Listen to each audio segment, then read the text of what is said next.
क्या लगता है जनता की वोटों की चोरी हो रही है? जनता की वोटों की चोरी हुई, सरकार जो बनी है ये वोट चोरी करके तो सरकार बनी है ये। जी चोरी हो रही है वोटों की। कहा जा रहा है पीएम मोदी भी फर्जीवाड़ी तरीके से पीएम बने हैं, क्या लग रहा है? तो बिल्कुल सही कहा है राहुल गांधी ने, हम राहुल गांधी के साथ है। वोट कहीं डालते जा कहीं रहा है। चुनाव आयोग उस टाइम डरा हुआ है राहुल गांधी से। वोट चोरी करके ही यहाँ तक आए हैं ये, और वोट कोई चोरी करके ही चल रहे हैं ये। 65 लाख वोटों की वोट उन्होंने फर्जी वाले उसमें डाल दी, चोरी कर दिया। बीजेपी ने बेवानी करके जीती दिल्ली भी। राहुल गांधी अखिलेश यादव जो सवाल उठा रहे हैं वो सही है? सही उड़ा रही है वो, बिल्कुल सही उड़ा रही है वो। नमस्कार, मैं ज्योति यादव और आप देख रहे हैं उल्टा चश्मा यूसी। नेता प्रतिपक्ष राहुल गांधी ने चुनाव आयोग पर गंभीर आरोप लगाए हैं और यह आरोप कहूं या फिर सबूतों के साथ ये पेश कर दिया है कि किस प्रकार से आम जनता की वोटों की चोरी की जाती है। जिसके बाद इंडिया गठबंधन के तमाम लोगों की संसद के बाहर की तस्वीरें आपने देखी होंगी। लगातार ये नारा लगाया जा रहा है कि लोकतंत्र को बचाना है, क्योंकि चुनाव आयोग और बीजेपी बड़ी स्तर की गड़बड़ी कर रहा है, वोट चोरी कर रहा है। पीएम मोदी खुद फर्जीवाड़े तरीके से पीएम बने हैं, बिहार पर भी अब उनकी निगाहें। इसी को लेकर हम जनता से सीधे बातचीत करने निकल चुके हैं। क्या बोलती पब्लिक शो देखना आप शुरू कर चुके हैं, तो एक एक करके लोग क्या सोचते हैं चुनाव आयोग के खिलाफ। क्या सच में आम जनता की वोटों की चोरी होती है? क्या लगता है आपको? नाम क्या है आपका? मेरा नाम नदीम है। नदीम जी, क्या लगता है जनता की वोटों की चोरी हो रही है? जनता की वोटों की चोरी हुई, सरकार जो बनी है ये वोट चोरी करके तो सरकार बनी है ये बीजेपी की। अगर ईमानदारी से चुनाव हो जाए सरकार कांग्रेस की बन रही है। अगर ईमानदारी से चुनाव होते हैं तो सरकार कांग्रेस की बन रही है। बीजेपी ने बेवानी करके जीती दिल्ली भी। अगर ईमानदारी चुनाव हो जाए दिल्ली के अंदर तो सरकार केजरीवाल की बनती रिपीट। आज जनता परेशान है, झुग्गी टूटी है पब्लिक की, जो घरों में रहते हैं आज बहुत परेशान है। झुग्गी टूट गई, इसके वो कहाँ जाएगा? कहा जा रहा है पीएम मोदी भी फर्जीवाड़ी तरीके से पीएम बने हैं, क्या लग रहा है? तो बिल्कुल सही कहा है राहुल गांधी ने, हम राहुल गांधी के साथ है। अरे राहुल गांधी कह रहे हैं ट्रेलर दिखाया, पिक्चर तो अभी बाकी है हमारी। पिक्चर तो ऐसी दिखाएंगे कि मोदी जी को इस्तीफा देना पड़ेगा। ऐसी पिक्चर दिखाएंगे, राहुल गांधी प्रधानमंत्री बनेंगे। देश के युवाओं की पहली पसंद राहुल गांधी है। अच्छा, जो तमाम सांसदों को नेता प्रतिपक्ष राहुल गांधी, प्रियंका गांधी, अखिलेश यादव सबको हिरासत में ले लिया प्रशासन ने। कल आपने तस्वीरें देखी। पुलिस जब मोदी जी डरते हैं तो पुलिस को आगे करते हैं, सच्चाई है। जब डरते हैं मोदी जी पुलिस को आगे करते हैं, सच्चाई है। तो जब वो आगे पब्लिक के आवाज उठाना चाह रहे हैं पुलिस वालों को पकड़ के अंदर बंद कर देते हैं। जब सांसद सुरक्षित नहीं, जनता सुरक्षित कहाँ से होगी? आपको भी लगता है कि वोटों की चोरी हो रही है? जी चोरी हो रही है वोटों की। कैसे, क्यों लगता है ऐसा? सबको पता है, सबको पता है। मशीनें बंद करा दे तो बिल्कुल सही हो जाएंगी। मशीनें वो जैसे पहले चल रहा था वो चीज होना चाहिए। बैलेट पेपर से? हाँ, बैलेट पेपर से तो ये कभी भी नहीं आ सकती है सरकार। मतलब कहा जा रहा है पीएम जो मोदी बने हैं वो फर्जीवाड़ी तरीके से बने हैं। फर्जी से तो बनाई है वो, अच्छा ऐसे कैसे जीत ही नहीं सकता वो। जनता पसंद नहीं करती? नहीं पसंद कहाँ करती है जनता, बता दो। जनता ने पसंद कहाँ करा है? वो तो अपना पे वो करी है ना। मशीनें खराब है, वैसे जो देखो बटन लगा रहे हैं हाथ पे लग रहे हैं, वैसे बीजेपी पे जा रही है। तो वो तो आप कह रहे हैं बीजेपी ने कोई काम नहीं किया? आप लोग आज तक कोई काम क्या कर रही है बीजेपी, बता दो। सारे वो बाहर जाने के चक्कर में लगा रहता है मोदी, और जो ये मंदिर मस्जिद हिंदू मुस्लिम यही कर रखा है। और क्या है? कभी ऐसा हुआ है इससे पहले? कभी हिंदू मुस्लिम हुआ है? कभी नहीं हुआ। भाईचारा ही रहा है। और अब देखो राहुल गांधी, अखिलेश यादव जो सवाल उठा रहे हैं वो सही है? सही उड़ा रही है वो, बिल्कुल सही उड़ा रही है वो। कह रहे हैं लोकतंत्र को बचाना पड़ेगा क्योंकि वोट चोरी होने लगे। तो और क्या, वो सही बात है, लोकतंत्र को बचाना पड़ेगा। अभी लोकतंत्र खतरे में है। और क्या है खतरे में? कैसे खतरे में है? ये देखो ना, मोदी ने जब वो कर रखा तो इसीलिए तो खतरे में है।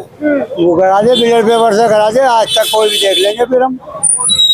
इससे पहले कांग्रेस के टाइम के अंदर जनता खुशहाल थी, है ना। आज जनता से पूछ लो जाके कौन से खुशहाल है, कोई चीज भी खुशहाल नहीं। तो आप कह रहे हैं जो वोट आप लोग डाल रहे हैं, वोट कहीं डाल रहे हैं, जा कहीं और रहे हैं? जी बिल्कुल यही है।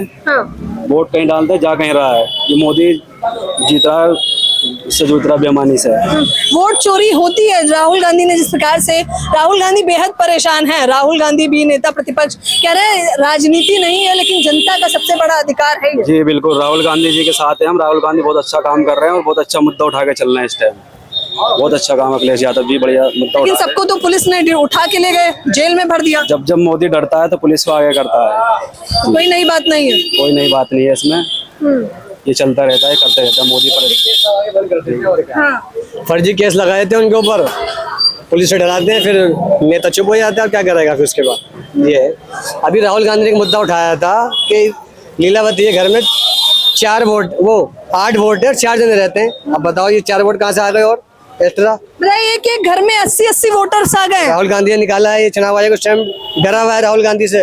राहुल गांधी ने कहा कि हमें आप रिपोर्ट दो, रिपोर्ट क्यों नहीं दे राहुल गांधी को? वो डरे हुए हैं, वेबसाइट बंद पड़ी है। आप अच्छा, चुनाव आयोग भी डरा हुआ है। चुनाव आयोग डरा हुआ है। राहुल गांधी ने कहा कि जो है आप मेरे को वेबसाइट का डाटा दीजिए, वो दे नहीं रहे, उन्होंने वेबसाइट बंद कर रखी है। आप सर्च कर लो अभी।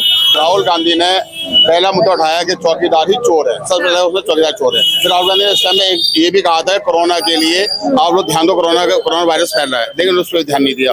इन्होंने सबने मिलकर के उससे पप्पू साबित करना चाहा, लेकिन उस पप्पू ने इन सबको पप्पू बना दिया। मोदी जी मणिपुर में नहीं बोलते, मुझे किसी दूसरी बात पे नहीं बोलते। दिल्ली की सरकार बनी थी, सरकार ने क्या कहा था कि सिलेंडर फ्री मिलेगा, सिलेंडर 500 रुपए मिलेगा, 250 रुपए मिलेंगे, दूसरे मिलेगी, कोई चीज नहीं दी, बल्कि चुप्पियां और छोड़ दी। ये सरकार उजाड़ने वाली है, कांग्रेस सरकार बसाने वाली है। दूसरी बात यह है कि मैडम साहब वोट चोरी करके ही यहाँ तक आए हैं ये, और वोट चोरी करके ही चल रहे हैं ये। बात करें ईमानदारी से बीजेपी नहीं आ सकती। देखो हमारे इलाके वाले, हाँ इन्हें पता है ये मुस्लिम बहुल इलाका है, कांग्रेस इलाका है, तो वहाँ पे वोट ही नहीं पड़ने देते हैं। तो ठीक है, उनकी मसले में गड़बड़ नहीं है। तो अभी क्या हुआ था, योगी जी दोबारा से जीते थे अयोध्या के अंदर, किससे जीते थे वो साफ देखा लोगों ने कि उन लोगों को वोट भी नहीं डालने दिया। राहुल गांधी कह रहे हैं वोट चोरी कर रही है बीजेपी। कर रही होगी, हो सकता है, कोई बड़ी बात नहीं। सरकारें कुछ भी कर सकती है। अच्छा, आप कहीं वोट दे रहे हैं, कहीं जा रहे हैं, ऐसा लगता है आपको? कह रहे बीजेपी और खुद मोदी जी प्रधानमंत्री नहीं बनते, जनता ने नहीं पसंद किया। लगता है ऐसा। कहीं कहीं ऐसी जगह पे जहाँ जीतना चाहिए तो कांग्रेस को बीजेपी जीत गई, ऐसा लगता है। अब भरोसा है भी और नहीं।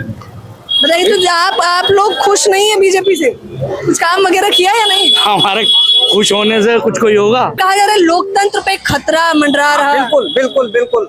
जब गवर्नमेंट सरकार सुप्रीम कोर्ट के नहीं मानेगी तो लोकतंत्र में हमला सीधा सीधा। लोग सवाल उठा रहे हैं कि वोटों की चोरी चल रही है इस देश में, क्या लगता है? चल रही है, तो जाहिर सी बात है चल रही है। अगर पीएम मोदी भी पीएम ना बनते, जनता नहीं पसंद करती उन्हें। आप इसीलिए तो जनता से पता करने आए हैं कि पसंद करते हैं नहीं। वो तो वोट चोरी से पीएम बने हुए हैं। चुनाव आयोग पे सवाल उठाया जा रहा है, कह रहा है बीजेपी हमारे वोट, जनता कह रही है कि सही नहीं पड़ रहे हैं। क्या लगता है आपको? हाँ सही कह रहे हैं वो। चुनाव आयोग तो पहले से घेरे में, चंडीगढ़ का चुनाव हुआ था, मेयर का चुनाव, तो उसमें ही उसका पर्दाफाश हो गया था। तो उसी को देखते हुए चुनाव आयोग तो पहले ही घेरे में आ गया था, संदेह के घेरे में, सबके घेरे में था। हाँ। सबके घेरे में था, समझे। तो अब उसके बाद जब जो राहुल गांधी सारा डेटा लेकर आए हैं, अभी 3-4 दिन पहले भी उन्होंने डेटा रखा है पब्लिक के सामने, तो उससे चुनाव आयोग के साथ साथ हमारे प्रधानमंत्री भी और गृह मंत्री सारे घबराए हुए हैं कि उसके ऊपर जांच होती है तो ये सारे की सारे सलाखों को पीछे जा सकते हैं। उस पे पूरा विपक्ष हमारा लड़ाई लड़ रहा है अपनी जनता के लिए। पर विपक्ष लड़ रहा है, उसे उठाकर जेल में डाला जा रहा है। जेल में डाला जा रहा है, लेकिन राहुल गांधी जनता की आवाज ऐसे ही उठाते रहेंगे और हमेशा ऐसे उठाएंगे। उसके लिए उन्हें चाहे कितना भी बड़ा संघर्ष करना पड़े। राहुल गांधी जो सबूत दे रहे हैं उस पर जनता को भरोसा है या नहीं? बिल्कुल बिल्कुल भरोसा है जनता को। जनता उन्हें इतना सपोर्ट कर रही है। सबने जो स्कैनर दिया है कॉल करने के लिए, तो राहुल गांधी उसे मिस कॉल कर रहे हैं, समझे। और ये इसी तरीके से ये जो इनका पूरा एजेंडा है, वो सारा एजेंडा है बिहार चुनाव के ऊपर। ये बिहार चुनाव के ऊपर इन्होंने SIR लेकर आए हैं, उसके ऊपर सारा एजेंडा है। तो ये चाहते हैं कि वहाँ भी ये सारी गड़बड़ी कर ले और ये चुनाव आयोग को मशीनों के द्वारा हैक करके और सारा ये अपने सीट जीत जाएंगे ये। लेकिन इस बार होता नहीं दिख रहा है क्योंकि सभी लोग एकजुट हो गए। क्योंकि तेजस्वी यादव ने भी बोल दिया है और इस तरीके से कोई घटना होती है तो हम चुनाव का बहिष्कार कर देंगे। हमने इस तरीके से चुनाव उसने कह दिया। और भी पार्टियां हैं, अब तो अजुद्दीन ओवैसी की पार्टी ने भी कह दिया है, और जो और भी पार्टियां जो राजभर की पार्टियां, इन लोगों ने भी, जो बीजेपी की खुद की पार्टी है, जो उनके खुद के सांसद हैं, वो भी इस बात को कह रहे हैं। अब समझे, SIR पे भरोसा नहीं है। SIR पे भरोसा नहीं है, उसको गड़बड़ घोटाला। और इस साल अभी बिहार का चुनाव होने वाला है और नेक्स्ट साल पश्चिम बंगाल का ही चुनाव होने वाला है। तो ममता बनर्जी भी बोल रही है इसी बात को, समझे, कि SIR को नहीं मानेगा। और ये काम करना तो 6 महीने पहले करते, तो ये अब ये 2 महीने बाद चुनाव इलेक्शन होना है, तो इन्हें SIR अभी लाने की क्या जरूरत थी। इसी बात पे सुप्रीम कोर्ट ने भी इन्हें फटकार लगाई है। सुप्रीम कोर्ट ने ही फटकार लगाई कि SIR लाना था तो तुम ये आधार कार्ड और जो जिससे हमारे वोट डलते हैं पहले, तो हमारे आधार कार्ड ही वो नहीं होंगे। जब तेजस्वी यादव जी का, हमने एक मुख्यमंत्री के बेटे का, और जो खुद भी मतलब क्या बोलते हैं उप मुख्यमंत्री रहे हैं, उनका ही वोटर लिस्ट से नाम कट गया, तो हम आम जनता का नाम कहाँ से आ जाएगा? कितना भरोसा कर सकते हैं? 65 लाख वोट उन्होंने फर्जीवाड़े में उसमें डाल दिए, चोरी कर दिए। आप बताइए मैडम, आप बताइए, ये छोटी संख्या नहीं है, 65 लाख एक बहुत। आधार कार्ड की कीमत नहीं है आज के टाइम में, ठीक है। आपने बनाया क्यों था, लाखों रुपए क्यों खर्च करे, आपने बना के दिया फ्री में। लेकिन आज से अपडेट कर रहे हैं 50 से लेकर 500 रुपए लग जाते हैं, नया बनवाने 2000 रुपए लग जाते हैं आधार कार्ड बनवाने में। जब तुम्हारा कोई डॉक्यूमेंट्स नहीं है, और फिर पहचान पत्र आपने पहले बनवा के दिया था, अब पहचान पत्र भी नहीं है, आधार कार्ड भी नहीं है, जन्म पत्र भी नहीं, कल सब चीजें मना कर दोगे। रही बात उसकी, इनकी जांच कभी होती है किसी चीज पर? पुलवामा की जांच नहीं हुई, पहलगाम की जांच नहीं हुई है, कोई और चीज हुई तो उनकी जांच नहीं हुई है। आप बताओ मुझे मैडम, कोई चीज किसी जांच करिए। रही बात, राहुल गांधी प्रेस कॉन्फ्रेंस करके दिखा दी, या मोदी जी में ताकत आई इतनी, इतना वो अपने आप में वो क्या ताकत ले सके क्या वो कोई प्रेस कॉन्फ्रेंस कर दे? कह रहे हैं, बताइए, राहुल गांधी ने प्रेस कॉन्फ्रेंस करी है, उसका जवाब पीएम मोदी को अगर लग रहा है कि झूठ है तो सबूतों के साथ, तथ्य के आधार पर बड़ी प्रेस कॉन्फ्रेंस करिए और जवाब दे दीजिए। लेकिन इंडिया गठबंधन जिस हिसाब से मजबूत है, राहुल गांधी ने बाकायदा बता दिया है कि पिक्चर अभी बाकी है, अभी तो महज ट्रेलर दिखाया है संसद के बाहर, अभी आगे आगे देखिए क्या कुछ करने वाले हैं। तो सीधे तस्वीरें साफ हो गई हैं कि ये मुद्दा राजनीतिक मुद्दा नहीं है, ये जनता का सबसे बड़ा अधिकार यानी वोट का अधिकार छीना जा रहा है। इसलिए मैं वोट का अधिकार छीनने पर जनता से ही बातचीत करने आ चुकी थी। तो आप लोग भी मुझे अपनी राय जरूर दें। कैमरामैन नावेद के साथ ज्योति यादव, उल्टा चश्मा, यूसी।